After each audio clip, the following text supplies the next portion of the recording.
esta cuarta clase ya vamos a empezar a ver el consonantismo. Y como no podía ser de otra forma, vamos a hacer una introducción a las consonantes oclusivas. Concretamente vamos a ver cuáles son los fonemas oclusivos.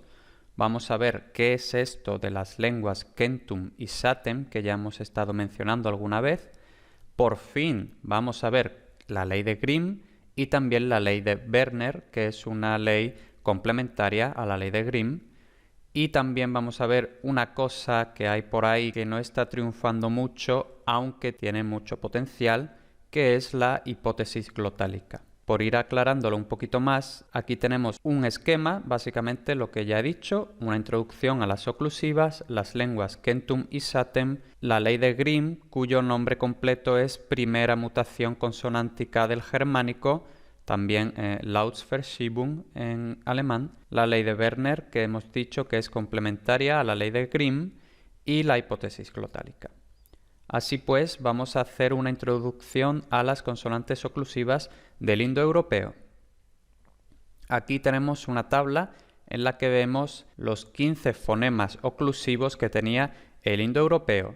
Tenemos varias clasificaciones. Quien sepa ya algo de fonética y fonología sabrá un poco cómo manejar este tipo de tablas. Quien no, pues aprenderá un poquito ahora. En cualquier caso, este tipo de cosas se corresponde más al curso de lingüística general, lo veremos, y sobre todo ya a cursos específicos de fonética y fonología española, inglesa, que si os interesa ya sabéis que podéis votar el orden en el que vamos a hacer los siguientes cursos. Entonces, tenemos lo primero de todo el punto de articulación. Se llama punto o lugar de articulación porque es donde los órganos articuladores entran en contacto. Entonces, tenemos el punto labial, eso quiere decir los labios entran en contacto entre sí y de esa forma se produce el sonido. Dental quiere decir que la lengua choca con los dientes, normalmente superiores, y entonces se produce el sonido.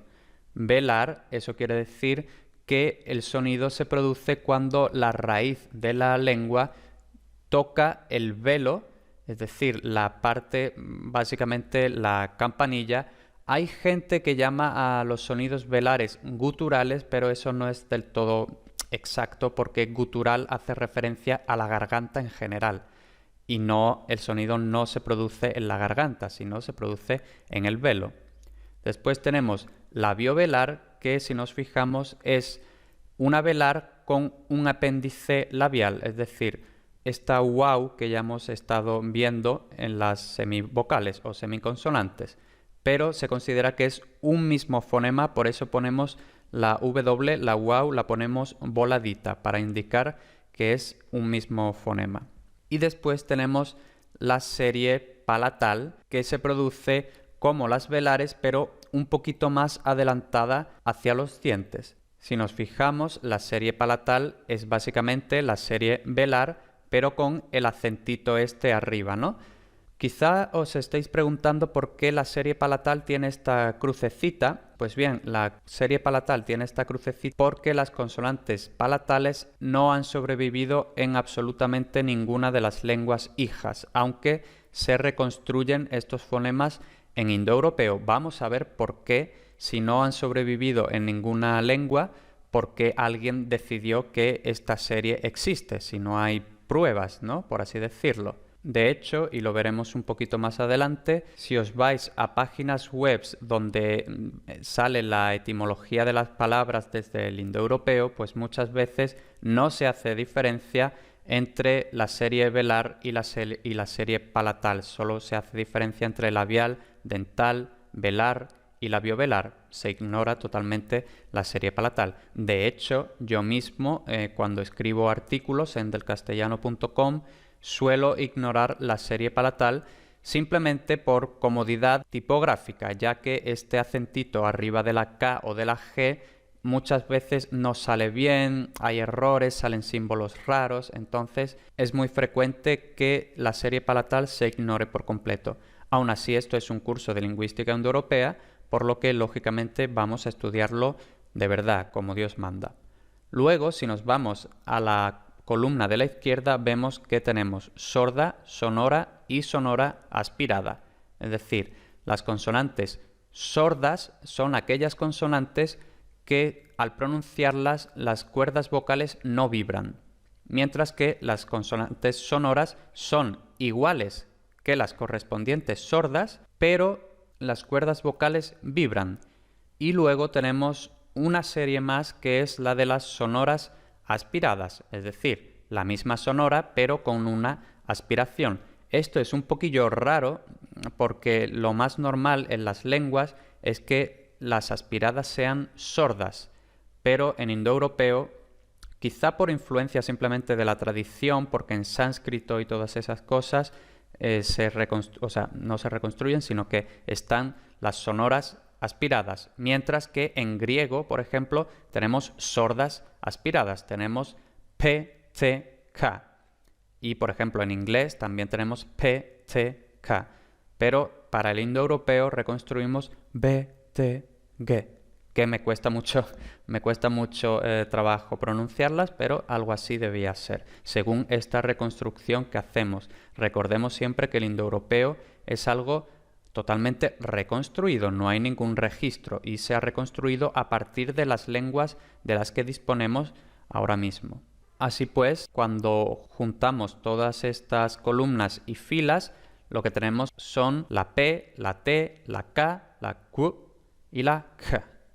Después tenemos la B, la D, la G, la G y la G. Y después tenemos la P, la T, la G, la Q y la K. Ya veis que las sonoras aspiradas son muy difíciles de pronunciar y también son muy difíciles de pronunciar las palatales. Una vez vistos estos 15 fonemas del indoeuropeo, vamos a entrar ya en materia, como Dios manda. Lo primero que tenemos que saber es que las oclusivas, al ser 15 de hecho, pues son los fonemas consonánticos principales del indoeuropeo junto a la silbante, es decir, la S.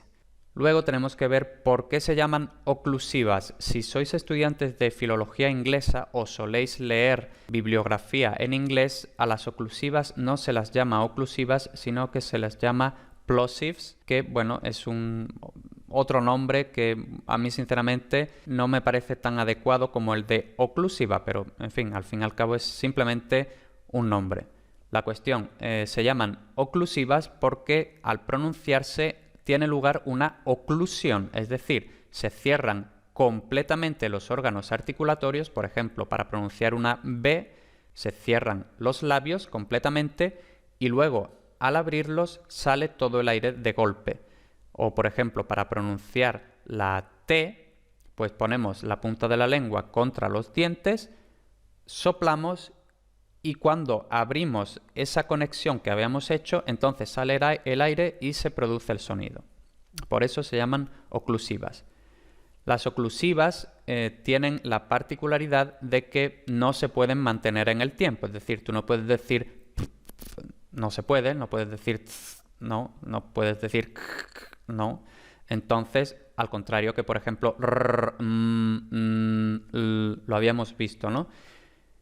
Y como no pueden prolongarse en el tiempo, por tanto no pueden ser centrosilábicos, es decir, no pueden ser el núcleo de una sílaba. Y esto causa que haya veces que cuando ocurren dos oclusivas seguidas, pues en algunas lenguas se genera una schwa. Una schwa habíamos visto así un poquito por encima, que era una vocal breve sin timbre determinado que sirve para apoyarse tras la primera oclusiva y poder pronunciar la segunda. Ahora vamos a ver qué es esto de las lenguas Kentum y las lenguas Satem de las que todo el mundo habla en la cafetería, en el bar, en la cena de Navidad. Pues bien, esto de las lenguas Kentum y de las lenguas Satem es la supuesta primera fragmentación del protoindoeuropeo, según la clasificación tradicional. Esto ya luego se ha visto desmontado, lo habíamos mencionado en la primera clase, pero bueno, todavía perdura esta idea de lenguas Kentum y lenguas Satem. Entonces, las lenguas Kentum son básicamente las lenguas occidentales y el tocario, que habíamos visto que era una rareza por eso, porque era una lengua Kentum en territorio de lenguas Satem y precisamente esta es una causa de peso para desmontar toda esta clasificación así tan rígida, ¿no? Las lenguas SATEM después son las lenguas orientales, excepto el tocario, lógicamente, que acabamos de decir que es una lengua Kentum.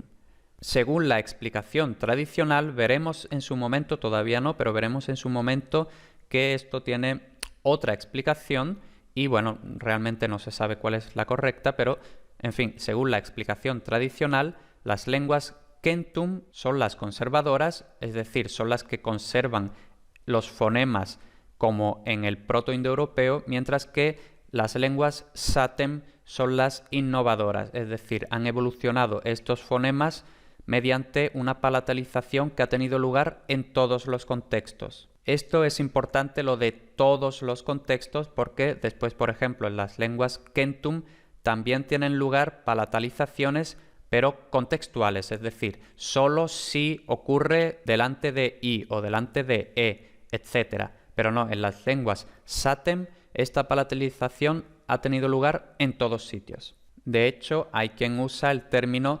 satemización para decir simplemente palatalización general en todos los contextos. Entonces, vamos a ver por qué estos nombres, por qué Kentum y por qué SATEM. Pues también lo habíamos dicho ya, pero ahora vamos a profundizar. Aquí tenemos la raíz de 100 en indoeuropeo, que era KMTOM. Esto en latín evoluciona a Kentum, es decir, conserva esta K. Aquí tenemos que en latín, precisamente lo que habíamos dicho, se ha producido una vocal de apoyo entre la K y la M, porque era lógicamente muy difícil pronunciar Kmtom, ¿no? Muy difícil. Entonces, aquí entre la K y la M se ha metido una vocal, la E concretamente, y por eso tenemos Kentum. Y tenemos otros ejemplos de otras lenguas Kentum. Por ejemplo, en griego tenemos hekatón. Aquí esta G del principio en griego no se explica muy bien, pero la cuestión es que la raíz es este katón. En griego ha ocurrido otra cosa, que la M no ha introducido una vocal de apoyo, sino que la M se ha vocalizado, es decir, se ha convertido en una vocal. Esto lo veremos cuando veamos las consonantes sonantes, que en algunas lenguas, como el latín, generan una vocal de apoyo, en otras, como el griego, vocalizan totalmente, y entonces en griego la M, cuando vocaliza, se convierte en A. Por eso tenemos que KM-tom en griego es katón. En antiguo inglés es hund y en antiguo bretón, que recordemos el bretón es una lengua celta, no es una lengua germánica, tenemos kant. Aquí en antiguo inglés tenemos la H que procede de la K, que no es otra cosa que la ley de Grimm que vamos a ver justo hoy. Luego en la columna de la derecha tenemos SATEM. Esto viene de que en avéstico el número 100 se dice SATEM, es decir, la K ha evolucionado a S. En sánscrito tenemos SATAM, en lituano tenemos SIMTAS y en antiguo eslavo eclesiástico tenemos SUTO. Por ejemplo, en polaco actual se dice 100, se dice STO, S-T-O. Tenemos que en polaco actual esta U debía ser muy breve.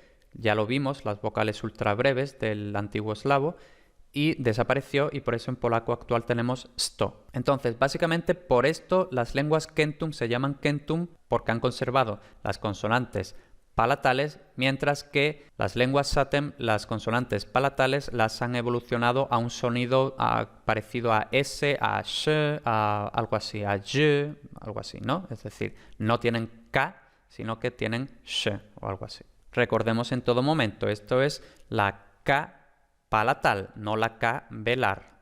Hay una diferencia importante. Entonces, si hemos dicho que esta serie de oclusivas palatales no existe como tal en ninguna de las lenguas hijas, ¿cómo se pudo adivinar que esto existía? Pues bien, en el siglo XX, al principio, dijimos que se había descifrado el hitita y además se había descubierto el palaíta y el luvita, que eran lenguas muy cercanas al hitita. Se dieron cuenta de que en luvita era la única lengua que se había conocido hasta entonces en la que había resultados distintos entre esta supuesta serie palatal y la supuesta serie velar. Y entonces aquí ya cobró fuerza esto de que efectivamente había una serie palatal y una serie velar y que eran dos fonemas distintos. Y aquí tenemos varios ejemplos del luvita.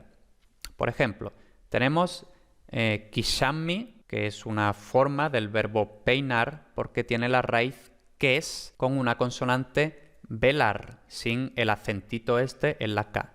Luego tenemos quish, que significa quién, porque proviene de la raíz qui, ya lo habíamos visto de hecho, con esta K sin el acentito.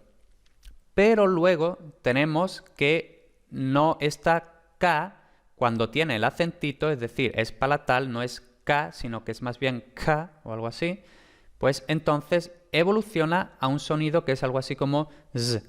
Y por eso tenemos ziyari, que significa algo así como él yace, de la raíz K, y zaz, que significa algo así como este, que proviene de la raíz kos. Estos dos últimos ejemplos, insisto, son con la consonante oclusiva palatal, es decir, la K con el acentito, y por eso esta serie palatal hemos dicho que ha palatalizado en todos los contextos, incluso delante de vocales no palatales, por ejemplo aquí la O, mientras que cuando esta K es totalmente velar, no es palatal, es decir, no tiene el acentito, no ha palatalizado y por eso tenemos ki, shami, no tenemos algo así como shi, shami, ni nada de eso, y tenemos quish y no tenemos swish o algo así. Entonces, esta es la razón por la que se estableció exactamente la diferencia entre las consonantes oclusivas velares, sin acentito, y las oclusivas palatales, con el acentito. Insisto, en muchos libros, en muchos artículos en internet vais a ver que no se hace diferencia entre las velares y las palatales, y de hecho las palatales ya hemos dicho que como tal no han sobrevivido en ninguna lengua, pero según esta teoría, según este descubrimiento que se ha hecho a través de Litita, pues efectivamente existieron. En una clase posterior volveremos un poquito sobre esto, pero no hay que darle de momento mucha más importancia. Ahora por fin vamos a ver la ley de Grimm, de la que ya hemos hablado muchas veces y que además es muy interesante porque da mucho juego con el inglés y hacer comparaciones entre el inglés y el español, el alemán y el español, etc. Además, la ley de Grimm tiene la peculiaridad, tiene el honor de ser la primera mutación consonántica que se describió. Recordemos que el siglo XIX, como ya lo vimos en la primera clase, vio el auge de la lingüística comparada, bueno, de hecho de la lingüística así en general, como tal, como la lingüística, eso fue todo en el siglo XIX y aquí fue cuando se empezaron a formular, a describir todos estos cambios que se daban entre unas lenguas y otras a partir de un supuesto sonido inicial. Entonces ya en 1806 el lingüista Schlegel había notado la correspondencia entre el latín P y el germánico F, es decir, cada vez que en latín teníamos el sonido P, en esa misma raíz en las lenguas germánicas tenemos el sonido F. Por ejemplo, en latín tenemos el pie, es decir, pes pedis, mientras que en inglés tenemos foot. También tenemos en latín, pues yo que sé, por ejemplo, piscis, pez, mientras que en inglés tenemos fish, etc. Entonces, esto ya lo había visto Schlegel en 1806. 12 añitos más tarde, otro lingüista, Rask, extendió la regla a otras lenguas. Es decir, dijo, bueno, esto no solo ocurre entre el latín y el germánico, sino que ocurre entre otras lenguas, como por ejemplo el griego y el germánico, etc. También ocurre entre las lenguas como el latín, el griego, etc. y el germánico, que tiene esto en común con el armenio, lo cual es un poquito raro porque son ramas muy separadas, pero esto ocurre exactamente igual en el armenio. Entonces, esto ya lo vio Rask en 1818, pero fue Jacob Grimm, o Jacob, porque era alemán, entonces se debe pronunciar Jacob, en 1822, que formuló la ley en su forma actual, es decir, formuló la ley tal y como nosotros la vamos a estudiar ahora. Jacob Grimm, ya lo hemos dicho, era uno de estos dos famosos hermanos Grimm que escribieron los cuentos de hadas, que es por lo que suelen ser conocidos, pero también eran, sobre todo Jacob, eran lingüistas muy importantes. Sin embargo, la ley de Grimm tenía excepciones que en parte la desmontaban y durante varios años pues tuvo la lingüística comparativa un poco en jaque. Lo que pasa es que, como vamos a ver un poquito más tarde, llegó el lingüista Werner unos más o menos 50 años posteriormente y fue capaz de explicar estas excepciones, por lo que la ley de Grimm siguió siendo válida. Entonces, ¿qué es la ley de Grimm? Es un fenómeno fonético-fonológico que tuvo efecto durante el primer milenio antes de Cristo. Normalmente se dice que empezó sobre el año 1000 antes de Cristo y acabaría sobre el año 400, otros dicen el año 100 antes de Cristo. Bueno, esto lógicamente no se puede saber, nunca se podrá saber, pero más o menos por aquí se debió dar esta ley, ¿no? Y entonces, ¿qué es lo que ocurría? Que las oclusivas cambian sus rasgos de sonoridad e influyen en las oclusivas de la siguiente serie. Es decir, aquí tenemos 3 pasos que tuvo esta ley. Realmente el orden no se sabe muy bien cuál es el orden de estos 3 pasos, pero normalmente se admite que el orden fue este. Sabemos que las aspiradas son sonoras aspiradas, ¿no? Entonces, cuando las sonoras aspiradas del indoeuropeo, por eso tienen el asterisco, porque se refieren al indoeuropeo, cuando las sonoras aspiradas del indoeuropeo perdieron la aspiración, se convirtieron en sonoras. Entonces, ¿qué pasó? Que había ahí un hueco en el sistema de sonidos y por eso ese hueco se llenó haciendo otro cambio. Es decir, las sonoras normales se convirtieron en sordas, pero ahora había un nuevo hueco y para llenar ese hueco las sordas indoeuropeas se convirtieron en fricativas sordas. Esta es una posible explicación. Otra explicación es la contraria, es decir, según esto lo que hemos visto es que al cambiar un sonido a otro quedaba un hueco y eso atraía a otros fonemas a cambiar para llenar ese hueco, pero también puede ser la explicación contraria.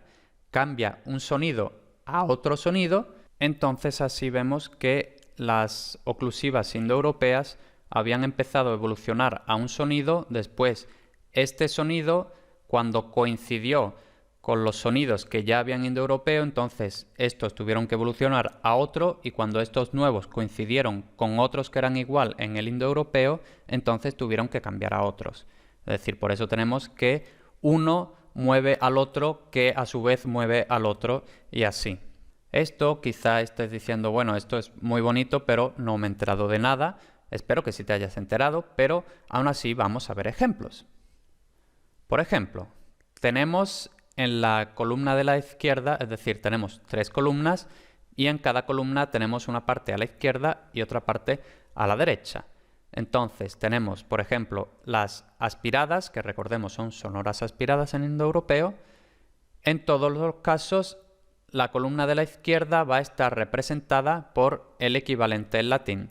Entonces, tenemos que de una supuesta raíz ver, es decir, B aspirada, B-H-E-R, eso en latín da fero, y en inglés tenemos bear, es decir, bear es una forma de decir llevar, cargar con algo, aparte de que significa oso y eso, pero eso es casualidad, pero bear también puede ser en inglés cargar, es decir, fero en latín, llevar. Después tenemos que la supuesta raíz W-A-G aspirada, pues eso que sería algo así como weg, pues eso en latín da weo, mientras que en inglés da wagon. Es decir, weo significa algo así como conducir, de ahí viene vehículo, y wagon pues es un vagón, literalmente es un vagón. Entonces ahí tenemos ejemplos que no son muy claros porque los resultados de las aspiradas en latín son un poquito raros, pero ahora sí que va a estar muy claro en estos próximos ejemplos. Entonces, una vez que las aspiradas habían evolucionado a sonoras, pues entonces las antiguas sonoras del indoeuropeo tuvieron que cambiar para no mezclarse con las nuevas sonoras. Es decir, En latín tenemos decem, que significa 10, de ahí viene 10 en español, mientras que en inglés tenemos ten, que viene exactamente de TEH. Esta H a su vez procede de la K en latín, es decir, en indoeuropeo, y por eso tenemos ten. Y después tenemos gnosco o el verbo cognosco, que es más frecuente en las lenguas romances, pero gnosco con G equivale al inglés know, es decir, la G sonora se ha convertido en K sorda. Y una vez que las sonoras se habían convertido en sordas, estas nuevas sordas podían confundirse con las antiguas sordas. Entonces las antiguas sordas evolucionan a otro sonido. Es decir, tenemos el latín piscis, que evoluciona al inglés fish. Tenemos el latín cord, que significa corazón, es la raíz de corazón, de cordial. Y aquí tenemos que esta K evoluciona a H en inglés y por eso tenemos heart. Y de hecho también vemos que la D evoluciona a su vez a T, es decir, ha hecho el paso anterior, una sonora que ha evolucionado a sorda. Entonces, espero que hayas entendido la ley, lo que implica para las lenguas germánicas, porque ahora vamos a ver la ley de Werner, que es la ley que explica las supuestas excepciones de la ley de Grimm, que ya de hecho Grimm se había dado cuenta de estas excepciones y estaba un poquillo triste, ¿no? Porque dice, uy, después de esta ley tan chula que he formulado, resulta que a ver si va a ser mentira todo. Pero no, unos 50 añillos más tarde llegó Werner y explicó todas las excepciones a la ley de Grimm, por lo que la ley de Grimm seguía siendo igual de válida. Lo que pasó es que había una segunda ley, por así decirlo, un segundo proceso paralelo, simultáneo a la ley de Grimm, y entonces pues estas dos leyes se iban influyendo simultáneamente y por eso tenemos evoluciones que en principio no se explican con la ley de Grimm sola, pero con la ley de Werner sí que se explica. Entonces, la ley de Werner básicamente lo que dice es que las fricativas sordas, es decir, el sonido F, el sonido C, el sonido J y el sonido S, a veces se sonorizan, es decir, F pasa a B, C pasa a D, J pasa a G y S pasa a Z. Esta sonorización solo ocurre en posición no inicial de palabra o inmediatamente detrás del acento indoeuropeo. Entonces tenemos, por ejemplo, el latín super, que en inglés debería haber dado offer, según la ley de Grimm. Pero no, en inglés da over con V porque sufrió simultáneamente la ley de Werner. Es decir, esta sílaba fer no está en posición inicial y por eso no es fer, sino ver con V. Y ahora ya para terminar vamos a ver la hipótesis glotálica un poquito por encima porque ya hemos dicho que bueno, no ha hecho demasiada fortuna de momento, quizá también porque simplemente los lingüistas son un poco tradicionales y la hipótesis glotálica pues en cierta parte desmontaría algunas cosas y bueno, quizá no compensa mucho hacerle mucho caso a esta hipótesis glotálica. Esto que parece una enfermedad de la garganta no es otra cosa que algo que pensaron algunos lingüistas que dicen que, bueno, el fonema B de burro solo se encuentra en el lenguaje infantil y en préstamos. Estamos hablando, por supuesto, en proto-indoeuropeo, ¿no? Este sonido B solo se encuentra en el lenguaje infantil, es decir, cuando dice ba y cosas así, y en préstamos de lenguas no indoeuropeas. Entonces esto les extrañó muchísimo a los lingüistas porque el sonido B debería ser un sonido muy básico en cualquier lengua. Y aparte esto generaba un sistema descompensado porque normalmente si tú tienes una T, tienes una D. Si tienes una K, tienes una G. Si tienes una P, deberías tener una B. Pero no. Entonces, esto se explicó cómo. Pues porque además es típico de las lenguas que tienen una P glotalizada. Este apóstrofo en la P quiere decir glotalizado. Pues en estas lenguas que tienen una P glotalizada es normal que no haya B. Por cierto, si te estás preguntando cómo es una P glotalizada, pues sería algo así como PA. Es decir, una P bloqueando la glotis, es decir, bloqueando la nuez, por así decirlo.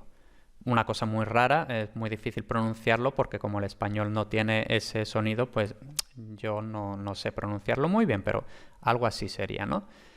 Además, ocurre que según la hipótesis glotálica sería aún más fácil aplicar las leyes de Grimm y de Werner, por lo que eso le da un cierto empaque a la hipótesis glotálica. Entonces, si hiciéramos caso a esta hipótesis, tendríamos que en protoindoeuropeo no hablaríamos de un sistema de sordas, sonoras y sonoras aspiradas, que es lo que hemos estado viendo, sino que hablaríamos de sordas glotalizadas, sordas con o sin aspiración. La aspiración sería alofónica. Si no sabes lo que es alofónica, te vas al curso de lingüística general. Y sonoras aspiradas. Entonces, según esta hipótesis glotálica, tendríamos que lo que consideramos sonoras serían sordas glotalizadas, lo que consideramos que en indoeuropeo eran sonoras aspiradas serían realmente sonoras aspiradas, efectivamente, eso no cambia, y lo que consideramos que en indoeuropeo son sordas serían sordas con o sin aspiración, de forma alofónica. Entonces, esto no vamos a entrar mucho más porque ya hemos dicho que bueno, no se le está haciendo mucho caso a esta hipótesis glotálica. Si quieres más información puedes buscar en internet.